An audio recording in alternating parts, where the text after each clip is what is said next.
Hi you guys! Okay, I'm trying something a little different today. If you're new to my channel, my name is Emily, and I'm using YNAB to budget our personal finances and Trent's business income.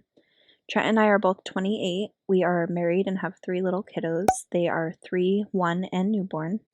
Our annual income is around $100,000 between the two of us.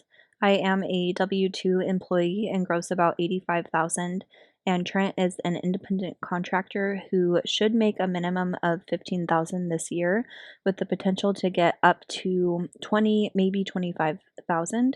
But he is primarily a stay-at-home dad, which brings a lot of value to our current life circumstance with 3 little kids. So we don't anticipate growing his income much beyond his current expected. So why that matters, for tax purposes here in the United States as a W-2 employee, my estimated taxes are already withheld, but Trent's are not. So he is a sole proprietor, which means he owns his business and there is no legal distinction between him as the owner and the business itself. So what this means for us going into the second calendar year of running his business is that we have to pay his estimated taxes quarterly. If we don't, we would incur a penalty next April when we report his actual income.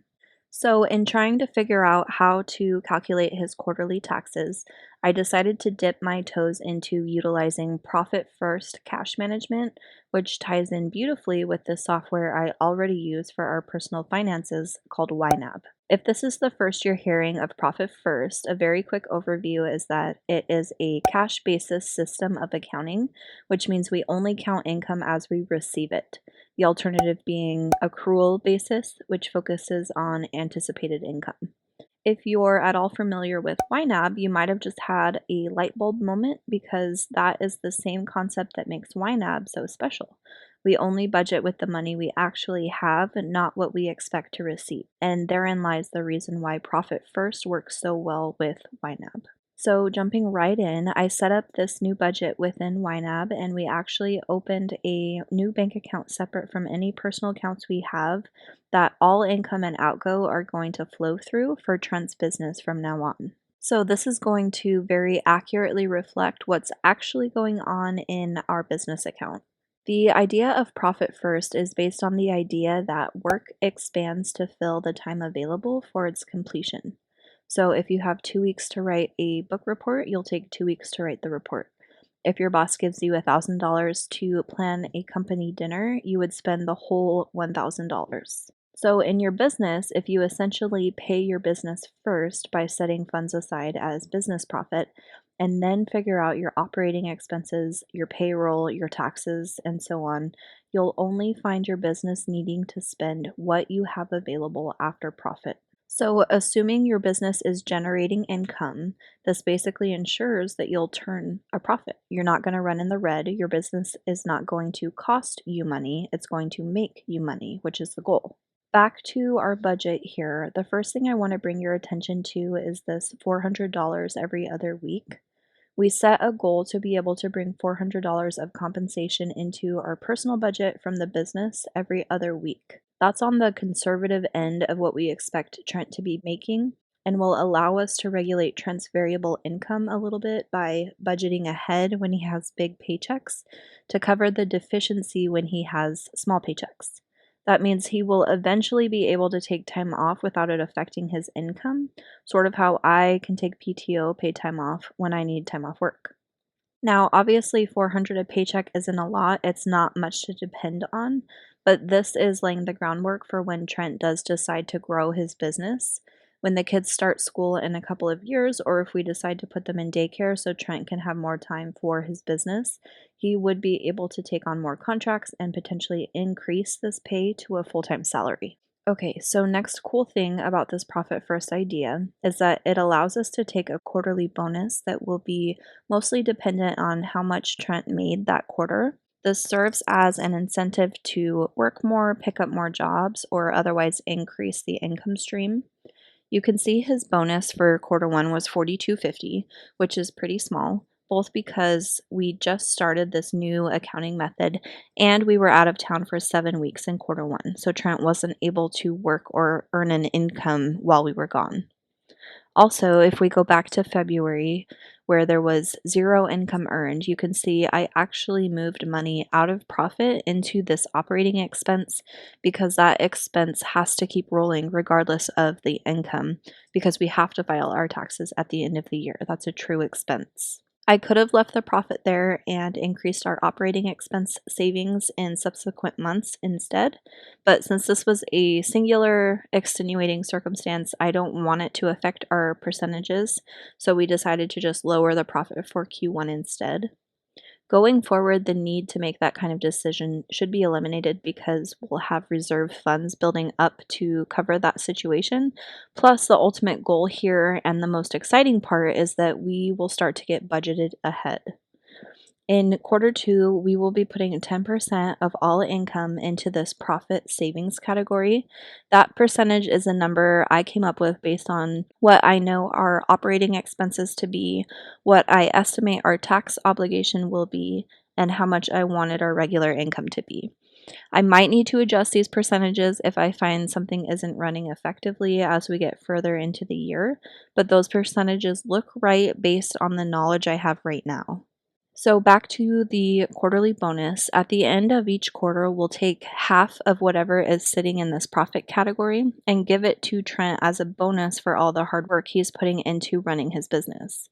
At the end of Q1, January, February, March, he had $85 sitting in this profit category. So $42.50 stays in our profit reserve and $42.50 goes to Trent as a bonus. If you think about it, after dispersing from Q1, we had $42.50 left in here, and I estimate we'll add about $520 in Q2. So Trent will get half of the new $520 plus half of that remaining $42.50 as his bonus.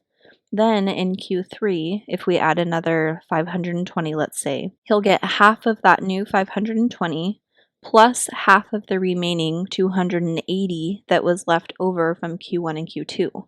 So a successful quarter gives a big bonus right off the bat and continues to inflate the bonus for subsequent quarters. It's a pretty cool concept. So I did go ahead and pay our Q1 taxes for 2021.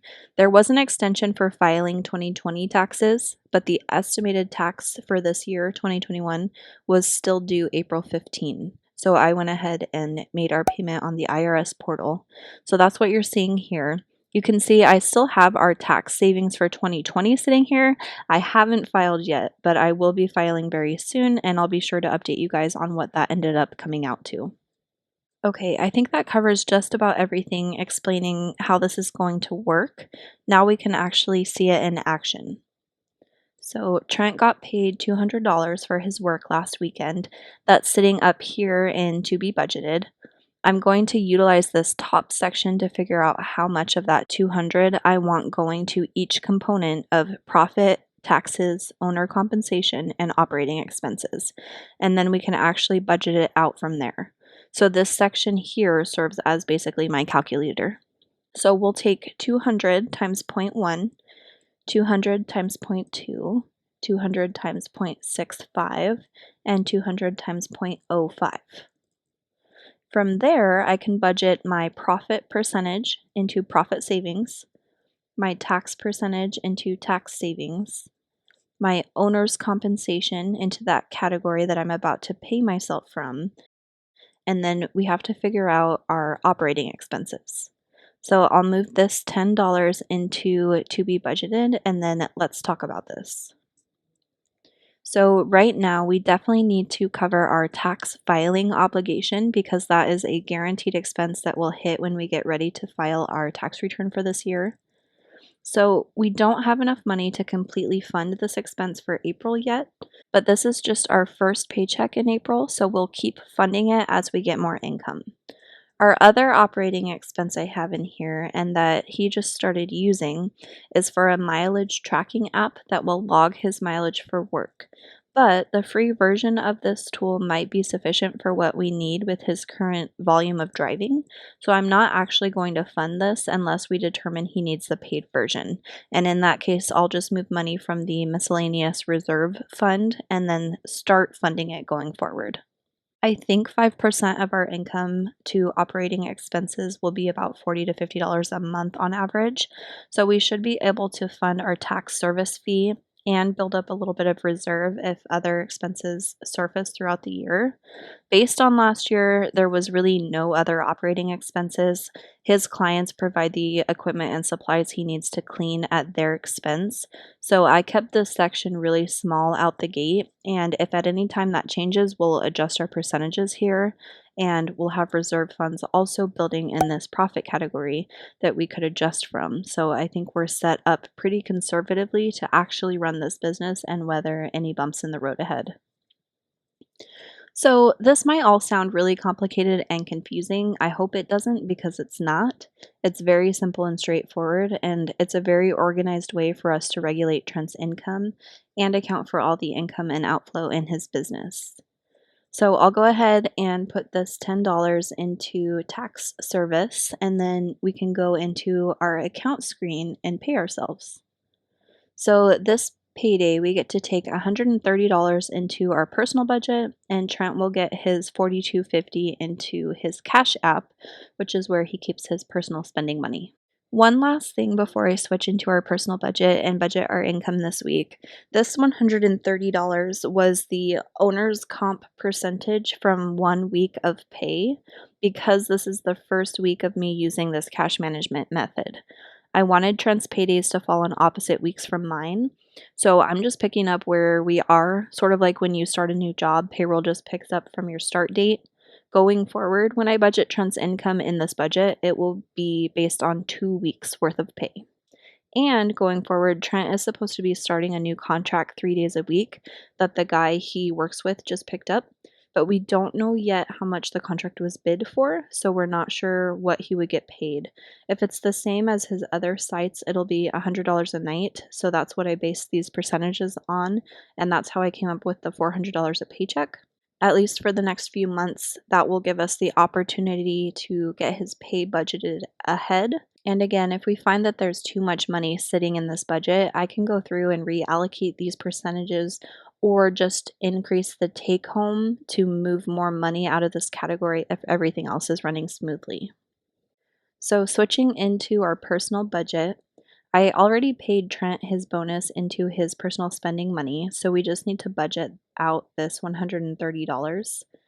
This is shaping up to be a huge spend month for us. A big portion of it was some home decor and furniture that we've been wanting. We also bought curtain rods and blackout thermal curtains for our whole house. So in the summer when it's daylight for 20 hours a day, we can keep the sun out. And in the winter, they should help block the cold, which will hopefully help keep the house warm and reduce heating costs a little bit. We decided to go ahead with those purchases as a treat yourself for paying off our medical debts. All we have left is our student loan debt, and those are on hold at 0 interest through September. So we felt comfortable kind of spending some money on fun this month and taking care of some projects that we've been wanting to do before we get back to the grind. So first thing, like always, we need to put 5% of this income into Transfer Tuesday.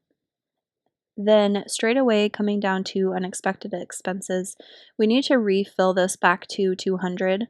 We try to always keep this at 200 so that we can cover miscellaneous expenses as they come, stuff we didn't plan for or things that we may have forgot about.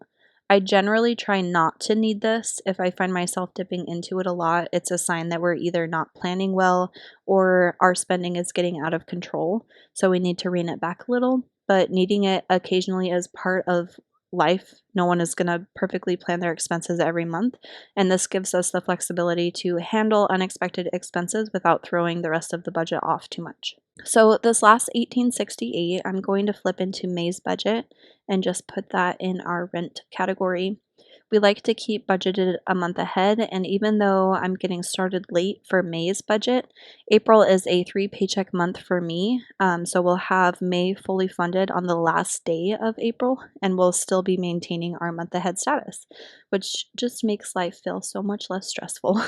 And that wraps up this budget with me and Profit First overview. Thank you so much for watching. I hope you all have a great rest of your weekend, and I'll talk to you all very soon. Bye.